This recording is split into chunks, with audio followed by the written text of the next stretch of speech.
oxucumuzun sualına Elçibey ideyaları həm İlham Əliyevin dediyi məlum bütün Azərbaycanların prezidentiyəm və hücumdan sonra verilən açıqlamalara ki, yəni deyilmi deyil? Pənah bəy meydan hərəkatının tribunlarından biri kimi 30 il, 40 il düşüncəsində ciddi bir dəyişiklik baş vermədiyini göstərdi. Fundamental prinsiplərdə yox, olmuyor. Tamamilə doğrudur. Müsbət qarşılayır. Mən isə bunu mənfi qarşılayıram. Çünki necə ola bilər 30 il, 40 il insan bu boyda beynəlxalq vəziyyətdə dəyişikliklər olsun, düşüncə dəyişikliyi mütləq insanlarda olmalıdır və Azərbaycanın indiki real vəziyyəti də 30 il, 40 ilin vəziyyəti deyil. Prezident İlham Əliyev haqlı olaraq deyir ki, mən 50 milyonluq Azərbaycanlının prezidentiyəm. Amma 50 milyonluq Azərbaycanlının yaşadığı ərazilərin prezidenti deyiləm. Belə ifadə işlətmir ki. 50 milyonluq Azərbaycanlı dünyanın Almaniyada da yaşayan var, İranda da, deyək ki, Gürcüstanda da, Rusiyada da. Bu ərazi iddiası deyil demək istəyirsiniz. Əlbəttə, ərazi iddiası, biz də ona sahib çıxmalıyıq. Bütün, harada Borçalıda, Dərbənddə, İranda, harada Azərbaycanlı varsa sahib çıxmalıyıq. Amma bu ərazi anlamında anlaşılmamalı. Çünki indi hər hansı bir ərazi separatçılığına rəvac verə biləcək addımların atılması bu Azərbaycan dövləti üçün təhlükədir. Ona görə də bunu açıqca cəmiyyətimizə söyləməliyik. İndi bu, siz istəyirsiniz ki, bir daha nağılların dalınca gedək. Azərbaycan böyükdür filan. Ukrayna sizdən də böyükdür. Ukraynanı dəstəkləyən qüvvə sizdən də böyük dəstək görürdü. Hamısı var idi. Amma nəticə nədir? Nəticə odur ki, Rusların sapoqlarının altında Ukrayna torpaqları əzilir. Qalib gələ bilər, gəlməz. Müharibədən qutarar, dayanar müharibə başqa, amma faktik olaraq Ukraynanı iflic vəziyyətə salan bir vəziyyət var. O iflic vəziyyət kimin qarantiyası var ki, başqa ölkələrə olmasa? Bir dənə cümlə deyim. Elə isə Ukrayna xalqı qalxıb niyə devirmir o rejimi? Onu sabah altında qoyan rejimi. Və Ukrayna xalqının yüzlərlə, minlərlə, on minlərlə insanının, fərdinin o müharibələrdə ölümdürüm savaş aparmasının səbəbi nədir? Yox, vətən müharibəsində hətta rejimdən narazı olan İranda belə dövləti dəstəkləmək, Azərbaycan xalqında da kimsə hakimiyyətdən razı olar, olmaz. Amma müharibə aparanda hamı konsentrasiya olunur vətənin müdafiəsinə. Vətənin müdafiəsi başa çatandan sonra insanlar başlayırlar sosial tələblər, uşaq pulu, 100 dənə tələb qoyurlar. Söhbət ondan gedir ki, İlham Əliyevin İranın atdığı dronlara verdiyi cavab o deməkdir ki, mənim hüdudlarıma toxunan hər hansı bir addıma qarşı biz ən sərt formada mövqeyimizi qoyacağıq. Amma biz eyni zamanda həm də göstərir ki, qonşuluq prinsipinə biz sadiqik. Qonşu bizi təhdid eləməlidir. İran dövləti mahiyyətcə Azərbaycan dövlətini təhdid edən bir sıra siyasət aparır. Yəni, burada xüsusilə də dini ideologiyanın yayılması istiqamətində xeyli işlər görür. Borçalıda, başqa yerlərdə. Biz bunu reallığı görürük.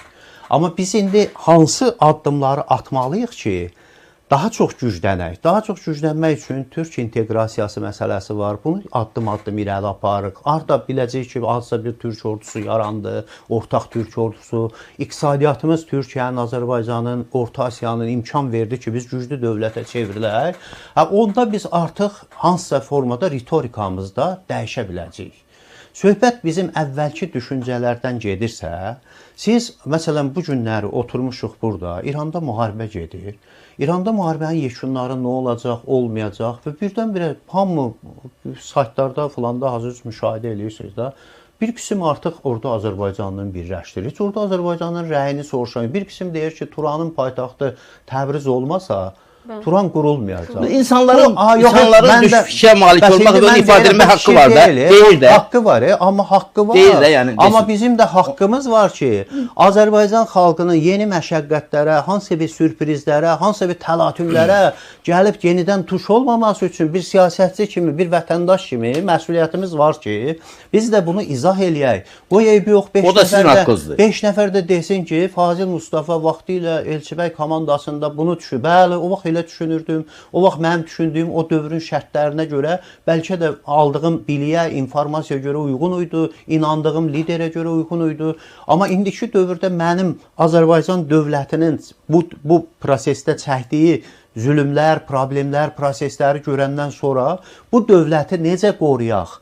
bu dövləti necə riskə atmayaq deyə bir kursun izlənməsini tələb eləyir. Və mən də bu kursun izlənməsinin yolunu bunda görürəm ki, nə İsrailin xəstəliyinə tutulun, nə İranın xəstəliyinə tutulun, kifayət qədər Azərbaycan cəmiyyətində adam var.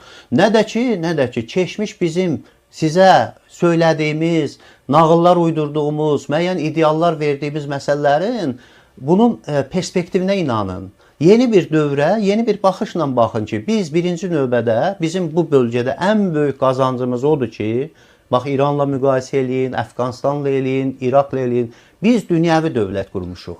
Bu dünyəvi dövlətin çatışmamazlığı da ola bilər, problemləri də kifayət qədər çoxdur. Amma bu dünyəvi dövlət bizi necə geyinmək, necə yaşamaq, necə addım atmaq, müəyyən dərəcədə saxta həyatdan qurtarmaq kimi bir məsələlərdə bizim işimizə yarayır. Və bizim bu günləri müəyyən tərəqqimizin də səbəbi bu. İndi qayıdırıq ki, biz hansısa formada bu müharibəyə münasibətimiz necə olmalıdır? Biz burada manevrlər eləməliyik. Biz hansısa, görürsünüz, məsələn deyək ki, hansısa addımlar bizi üçün təhlükə yaradırsa, o təhlükəni sovuşturmalıyıq. Ərazimizə müharibəni bundan sonra buraxacaq siyasət izləməməliyik.